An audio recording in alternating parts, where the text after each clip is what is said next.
پچھلے کلاس میں ہم ایک ڈیبیٹ چلا رہے تھے اجتہادات عمر کے مسئلے میں. تو اس میں ایک گروہ ایسا دعویٰ کیا اور دوسری گروہ جو ہے اس کا جواب میں بھی، اس کا اعتراض میں بھی کچھ جوابیں دیے. اور ہم ہر ایک مسئلے کو انڈیویجول طور پہ لیتے ہیں، اس میں کیا سنت ہے اور کیا اجتہاد ہوا ہے. پہلا مسئلہ لیتے ہیں حد شارب الخمر. اسلام میں کوئی حد ہونا ہے تو قرآن یا حدیث سے ثابت ہونا ہے کہ نہیں؟ کوئی بھی کیا کہتے ہیں پینل کوڈ ہو اسلام میں، اس کا دلیل ہونا چاہیے. کیا چاہیے؟ قرآن اور حدیث.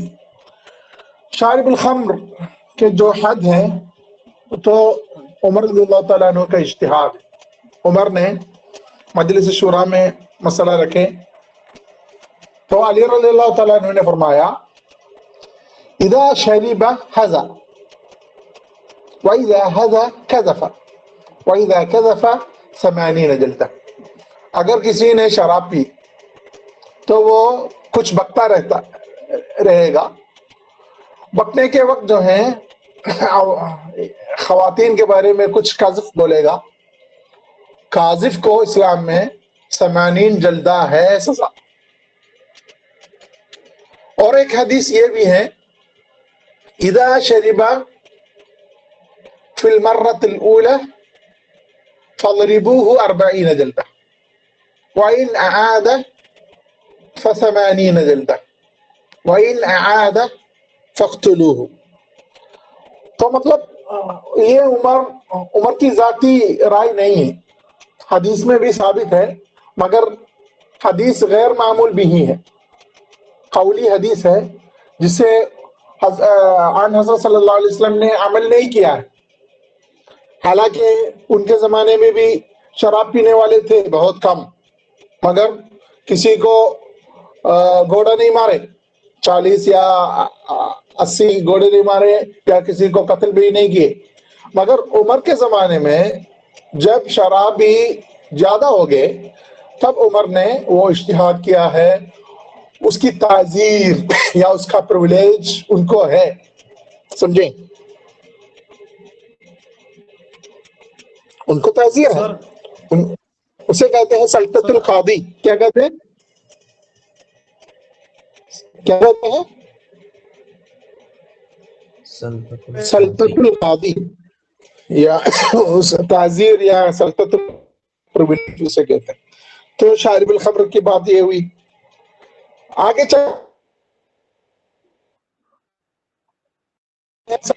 تراویح کی جماعت اصل میں حضور کے زمانے میں 1 یا 2 بار ہوئی ہے. حضور نے اس کو تشجیع نہیں کیے، انکریج نہیں کیے. کیوں نہیں کیے؟ ان کو اندیشہ تھا کہ وہ لوگ واجب سمجھیں گے، اسی لیے وہ چھوڑ دیے. اور عمر نے اس کو کیوں انتظام کیے؟ عمر نے اس کو کسی لیے سسٹمائز کیے. جب عمر دیکھا تو مطلب مسجد سے شور آ رہی تھی، کچھ لوگ جماعت ہو کے، کچھ لوگ علیحدہ ہو کے فردن نماز پڑھ رہے ہیں رمضان میں. تو مسجد جو ہے ایک دم شور ہو رہی تھی مسجد سے. تو عمر نے جو ہے اس کو منظم کیا. کعب بن عمیر ایک صحابی کو امامت بھی بنائے، امام بنائے، اور تراویح پڑھانے کا وہ مطلب ارشاد بھی دیا. اس کو مطلب منظم کیا. اس کا تو دلیل تو ملتا ہے حدیث سے، مگر وہ حضور کے زمانے میں عادتاً معمول بھی ہی نہیں تھا. حضور نے تو 1 یا 2 بار جو ہے تہجد یا قیام اللیل یا قیام رمضان کو جماعت پڑھائے ہیں. سمجھے کہ نہیں؟ ہے کہ نہیں؟ صحیح ہے کہ نہیں؟ حدیث میں ہے، مسند احمد میں ہے، موطا امام مالک میں ہے کہ حضرت عمر عن حضرت صلی اللہ علیہ وسلم کے پیچھے صحابی لوگ جو ہیں رمضان کی نماز، خاص نماز پڑھے، ایک دن پڑھے، دوسرا دن بھی پڑھے، اور تیسرا دن جو ہے لوگ انتظار کرتے رہے ہیں، حضور نہیں آئے۔ جب حضور آئے، فجر کا وقت ہو گیا تھا، تو پوچھے آپ کیوں نہیں آئے؟ تو بولے ہمیں اندیشہ تھا کہ آپ کو یہ واجب بن جائے، اسی لیے جو ہے ہم نہیں آئے۔ تو دلیل تو اس سے بھی ملتا ہے، حالانکہ وہ دلیل صحیح یا مطلب ثابت یا متواتر تو نہیں ہے، مگر تو دلیل ہے۔ تو عمر رضی اللہ تعالیٰ عنہ مقاصد کا آدمی تھا، ہر مسئلے میں اس کے مقاصد، ہائر انٹینشن دیکھتے تھے۔ تو تراویح کا کیا مقاصد ہے، اس کے کیا ہائر انٹینشن ہے؟ قرآن کو دہرانا، قرآن کو سننا، اس کے لیے ایک منظم طور پر ایک جماعت ہو تو بہتر ہوگا۔ اس میں کیا بدعت کی بات ہے؟ اس میں کوئی بدعت ہے؟ بدعت اسے کہتے ہیں جو دین میں حضور کے زمانے سے ہی نہیں ہے، اسے بدعت کہتے ہیں۔ عمر نے جو ہے تراویح کو مطلب منظم قرار دیا، اور انہوں نے بولا بھی نعمت البدعۃ ھذہ، سمجھے؟ نعمت البدعۃ ھذہ، یہاں بدعت جو ہے انوویشن کے معنی میں ہے، کوئی نیگیٹو مطلب اس کا نہیں ہے۔ یہ جو بات ہو رہی ہے اچھی بات ہے، نئی بات ہے۔ ابو بکر زمانے میں لوگ اسے نہیں پڑھے ہیں، آن حضرت کے زمانے میں تو پڑھے ہیں، مگر اس کا حضور نے تشجیع نہیں دیے ہیں، مگر ہم ابھی تشجیع دے رہے ہیں۔ اس کا موٹیویشن یا انکریجمنٹ اس لیے دے رہے ہیں کہ لوگ جو ہیں اگر منظم طور پر نہیں پڑھیں گے، مسجد پوری کے پورے شور ہو جائے گی، اسی لیے جو ہے صلاۃ التراویح کو منظم طور پر انہوں نے بنایا۔ اور آگے چلتے ہیں ٹرپل طلاق کی طرف۔ استاد سوال جی ہاں، جیسا کہ آپ صلی اللہ علیہ وسلم کے زمانے میں 2 دن جماعت کے ساتھ پڑھے اور تیسرے دن نہیں پڑھے، تو اس کے بعد کیسا پڑھے استاد؟ یعنی چوتھے پانچویں دن، یا اس کے بعد سب الگ الگ انفرادی اپنے پڑھتے رہے یا جماعت؟ اپنے پڑھیں، جیسے قیام اللیل پڑھتے ہیں، رمضان کے باہر بھی قیام اللیل لوگ پڑھتے ہیں، صحابی لوگ ہیں، وَقُمِ اللَّيْلَ إِلَّا قَلِيلًا نِصْفَهُ أَوْ انقُصْ مِنْهُ قَلِيلًا أَوْ زِدْ عَلَيْهِ وَرَتِّلِ الْقُرْآنَ، یہ تو فردی طور پر، انفرادی طور پر لوگ پڑھتے تھے آن حضرت سے پہلے بھی،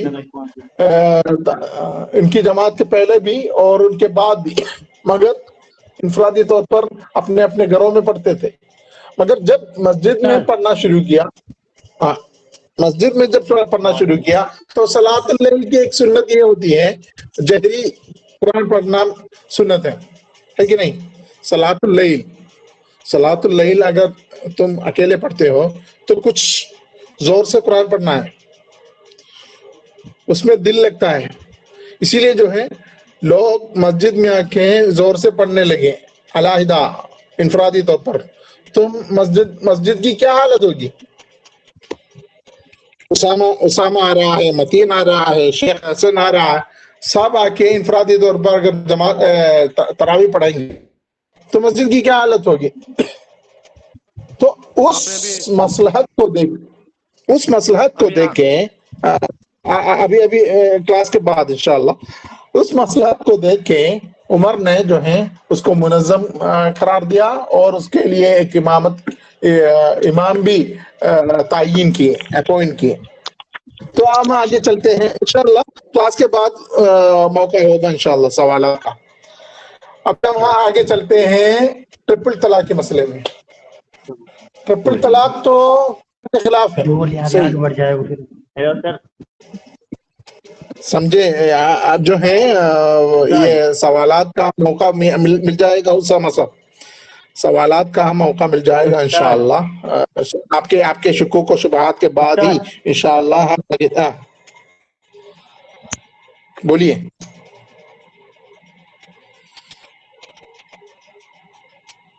بولیے، کیا کچھ کہنے چاہ رہا ہے کیا؟ ہاں استاد میں محسن سر مجھ کو ایکسیپٹ کیجئے، میں نے آپ کو بھیجی تھی 6-7 منٹ ہوئے تھے تب سے انتظار ہاں کر ہاں رہا ہاں ہوں. ہاں جی نہیں کون سا محسن محسن کا محسن تو اسامہ کے ساتھ ہے نا. سر مطلب اچھے سے ہو نہیں پا رہے ہیں اس طرح. میں نے اپنے اس سے بھیجی تھی فون. اچھا اچھا اچھا کہاں تو ہمارے مسئلے ہمارے سلیبس سے باہر ہیں آپ جو کہہ رہے ہیں. تو انشاءاللہ ہم آگے چلتے ہیں. ٹرپل طلاق کے بارے میں، تطلیقات الثلاث، اس کے بارے میں پیچھے لگ جاؤ. جو مسئلہ عمر نے اٹھایا ہے، وہ تو کہتے ہیں لوگ قرآن کے خلاف ہے. صحیح، ظاہر میں وہ قرآن کے خلاف ہے. قرآن میں تو الطلاق مرتان فامساک بمعروف او تسریح باحسان کی بات آ رہی ہے. تو عمر نے کیوں اس کو ٹرپل طلاق کو نافذ کیا، اس کا بھی ایک پس منظر ہے، سمجھے.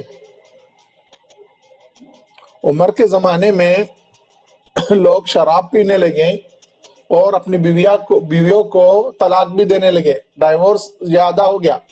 تو عمر نے جو ہے اپنے پرویلیج سے اس کو کم کرنے کے لیے، اگر کسی نے ویسے ٹرپل طلاق بولا، ایک ہی بیٹھک میں 3 طلاق دیا، تو وہ 3 طلاق ہی نافذ ہو جائے گا. یہ عمر کا کیا کہتے ہیں پرویلیج تھا، ان کی تعزیر تھی، ان کی سلطنت القاضی تھی. ان کا مطلب یہ نہیں کہ وہ ہمیشہ ہمیشہ کے لیے نافذ ہوگی، یہ کوئی بولا بھی نہیں ہے. مگر ہمارے مسالک کے جو ائمہ ہیں، ائمۃ المذاہب الاربعہ، اس قول کو لیے ہیں، کہتے ہیں اس میں اجماع ہے، سمجھے. کیونکہ عمر کے زمانے میں اس مسئلے پہ کوئی اعتراض نہیں کیے. اس کا مطلب کیا ہوا، امت اسلامیہ کا اجماع اس میں ثابت ہوا ہے. اسی لیے اگر کسی صاحب نے اپنی بیوی کو ٹرپل طلاق ایک ہی بیٹھک میں بولا، طلاق طلاق طلاق، وہ نافذ ہو جاتا ہے. شافعی مسلک کے یہاں مذہب الصحابی حجت ہے، دلیل نہیں حجت. عمر کی اگر وہ رہی ہے اور اس میں اجماع ہے، اجماع ثبوت ہے، تو اس سے کام کر سکتے ہیں، چاہے وہ قرآن کے خلاف ہو. وہ سلطنت القاضی ہے اور اس میں اجماع امت ہے، سمجھے. اور ہم آگے چلتے ہیں. توریث الجدہ،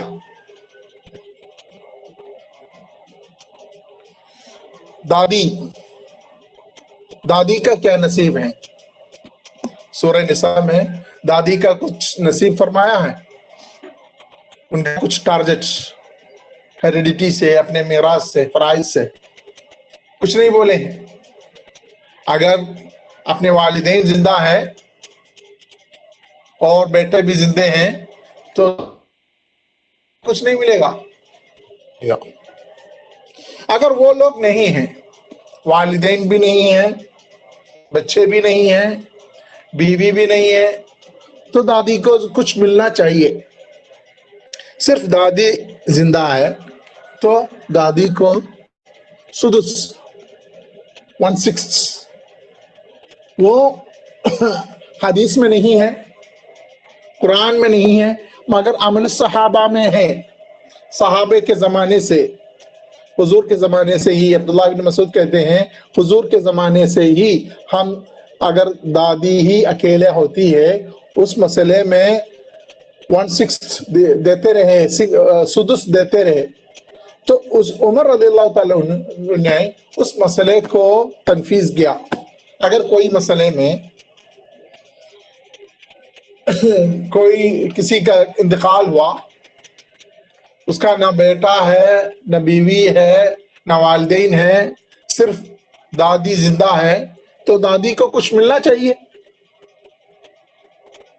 دادی کو کچھ ملنا چاہیے. اس کا کیا نصاب ہوگا، اس کا کیا پورشن ہوگا، وہ اس میں اجماع ہے. عمر کے زمانے میں عمر نے جو نافذ کیا ہے کیا ہے وہ سدس 1/6 آف دا پراپرٹی. سمجھے؟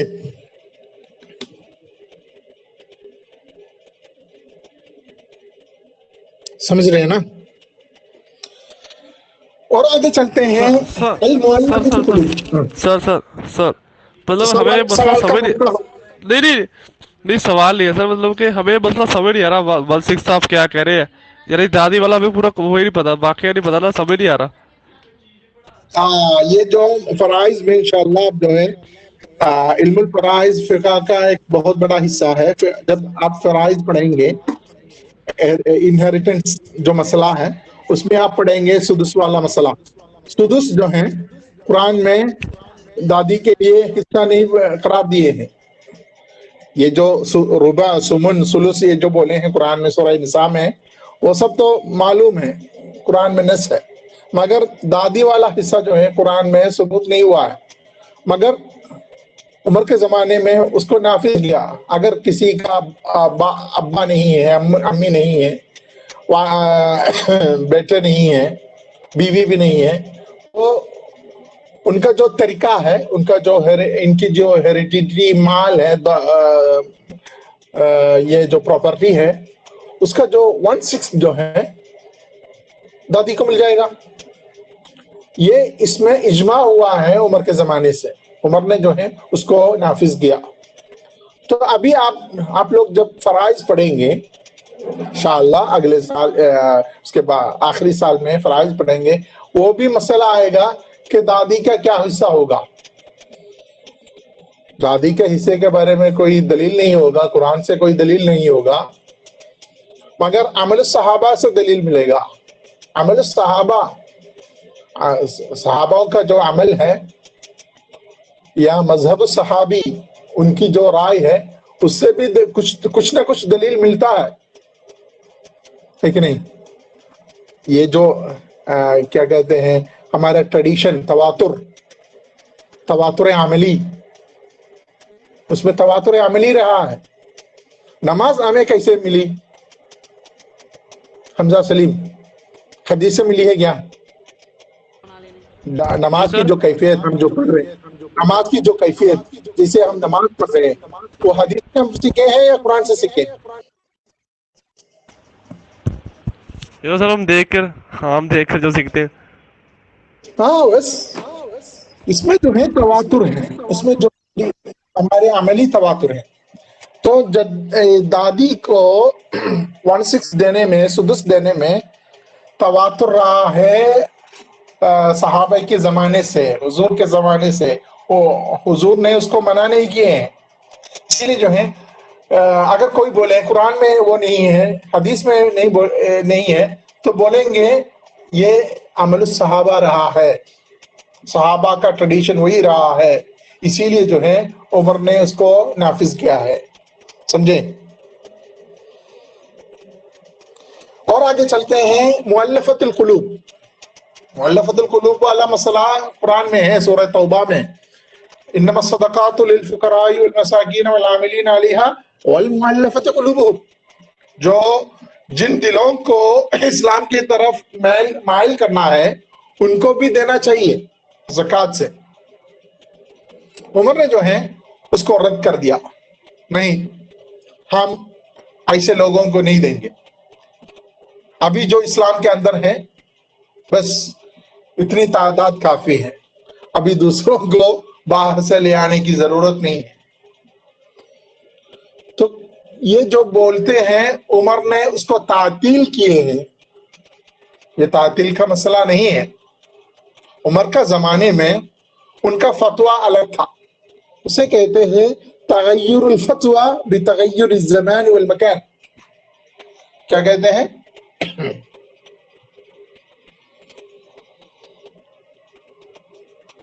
تغیر الفتویٰ بتغیر الزمان والمکان. ابھی زمانہ بدلا ہے, ابھی اسلام میں باہر سے لوگوں کو لے آنے کی ضرورت نہیں ہے. ابھی اسلام ہی فل ٹائٹ ہے, ہاں ہاؤس فل ہے. تو عمر نے جو ہے اپنے زمانے میں مؤلفۃ القلوب والا حصہ کو تعطیل کیا یا رد کیا. اس کا مطلب یہ نہیں یہ ہمیشہ کے لیے نافذ رہے گا، یہ عمر کا عمل رہا. سمجھے؟ استاد یہ مؤلف القلوب کیا ہے؟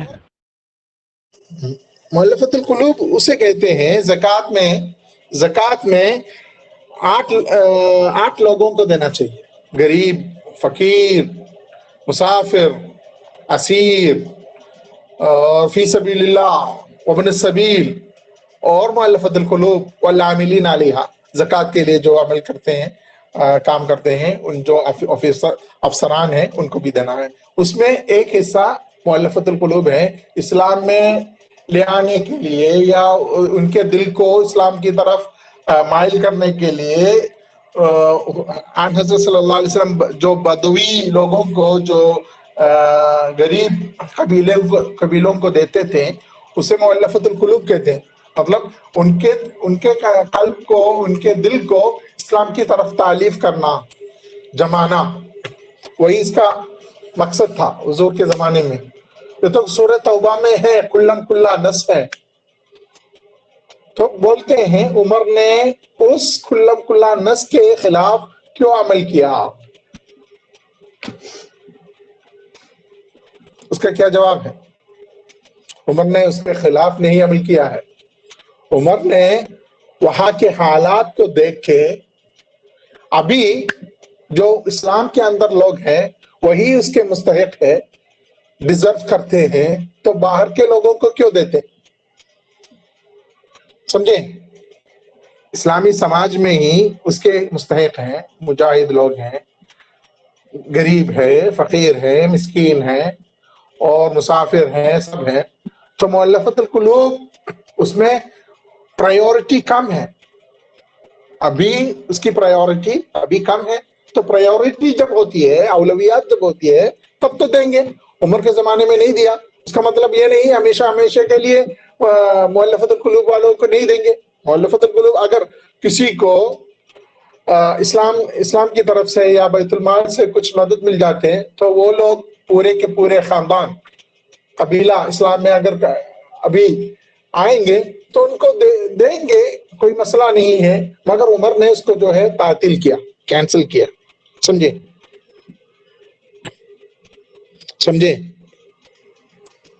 جی سر. اور آگے چلتے ہیں. تسعیر کہتے ہیں بازار میں ایک چیز کا ایک دام. آپ ہریانہ میں جائیے، پنجاب میں جائیے، دلی میں جائیے، ایک چیز کا ایک دام، اسے کہتے ہیں تسعیر. اصل میں اس کا تو کوئی اصل نہیں ہے، اس کا اصل صرف وہ حدیث ہے لا ضرر ولا ضرار. اسلام میں کسی کو ضرر نہیں پہنچنا ہے اور پہنچانا بھی نہیں چاہیے.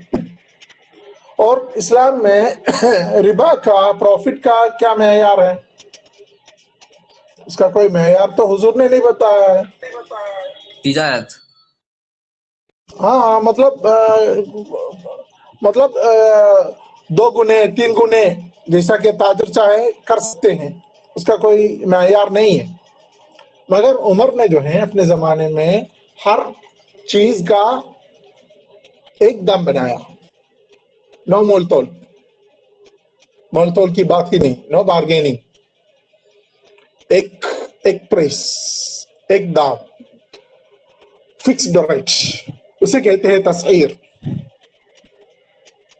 تسعیر یہ ان کی پرویلیج نہیں، ان کی تعزیر نہیں، حضور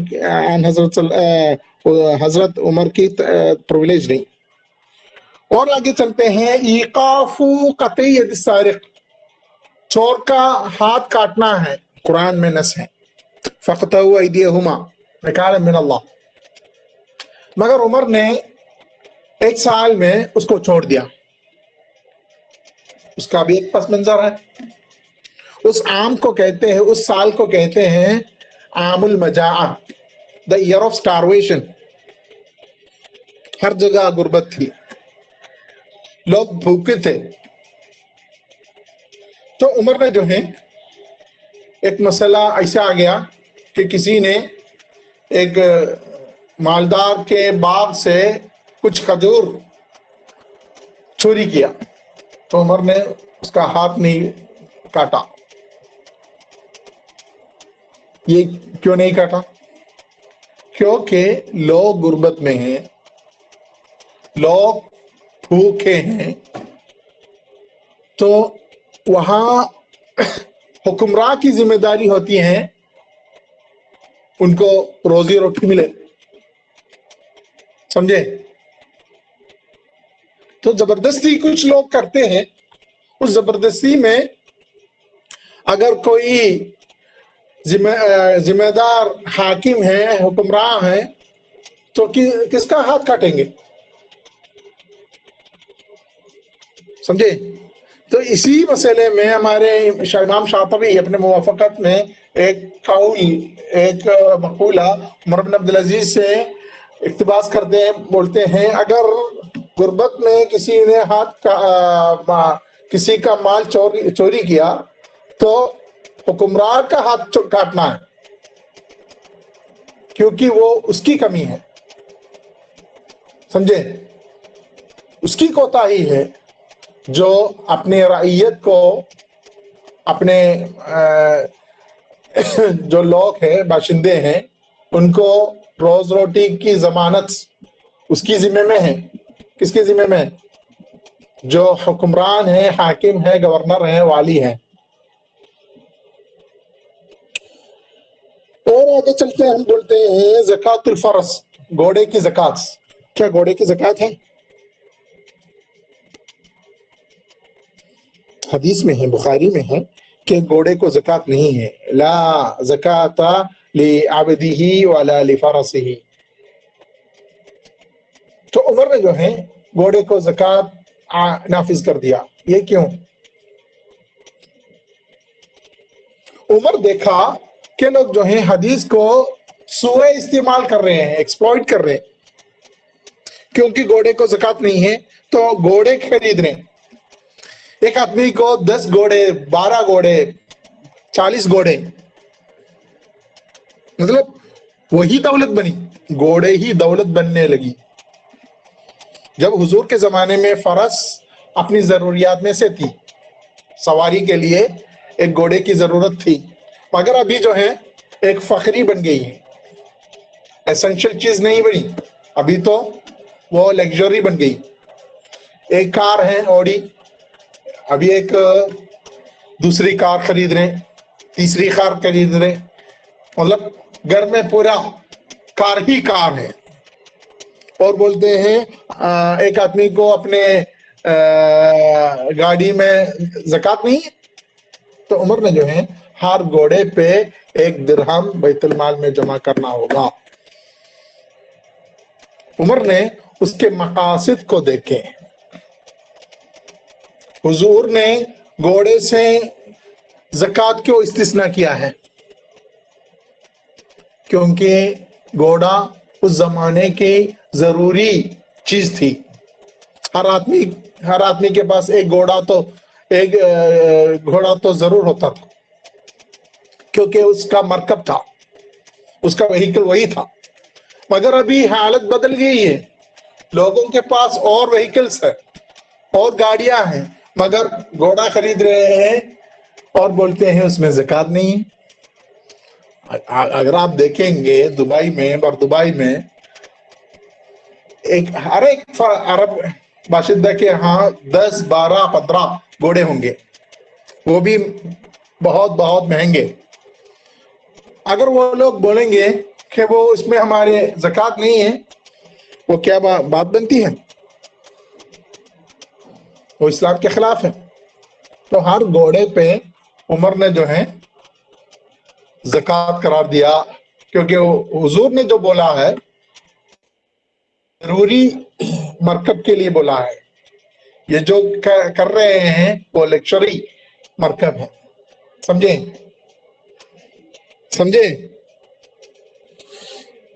جی سر. اور آگے چلتے ہیں. عمر کے زمانے میں لوگ جب حج میں آئے، حج کے مناسک میں رمل اور اجتباء ہے. الرمل والاستباء. رمل کہتے ہیں دو پیر کو ایک ساتھ رکھے تیز سے چلنا، ایک چلنے کا وہ ہے. اور استوا کہتے ہیں احرام کے وقت جو ہے اس شولڈر کو دکھا کے پہننا. عمر نے جو ہے اس کو تساہل کر دیا، اس میں نہیں کوئی بھی کیسے بھی احرام پہن سکتے، اس میں کوئی سنت مسنون طریقہ نہیں ہے. حضور نے جب استباء کیا ہے، جب کیا ہے احرام شولڈر دکھا کے کیا ہے، وہ اپنی طاقت، صحابہ کی طاقت دکھانے کے لیے کیا ہے کہ ہم کسی سے کم نہیں. مسلمانوں کو دکھانے کے لیے، اپنے مسل پاور کو دکھانے کے لیے حضور نے کیا ہے. یہ رمل کی جو چلن بھی ہو یا استباء کا جو احرام بھی ہو، مسل دکھا کے یا شولڈر دکھا کے، وہ حضور کے زمانے کا خاص تھا. ابھی ویسے کرنے کی، اسے تقلید کرنے کی، اسے امیٹیٹ کرنے کی ضرورت نہیں ہے. اس میں عمر نے تساہل کیا.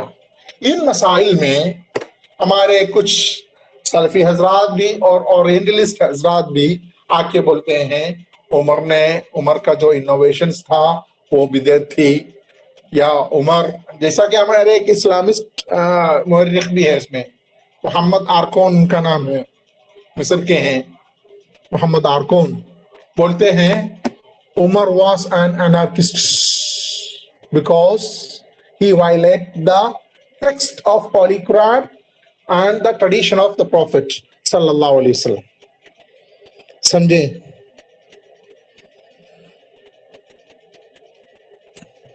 انشاءاللہ. تو انشاءاللہ اگر کوئی سوالات ہیں ہمارے گروپ میں پوچھ سکتے ہیں.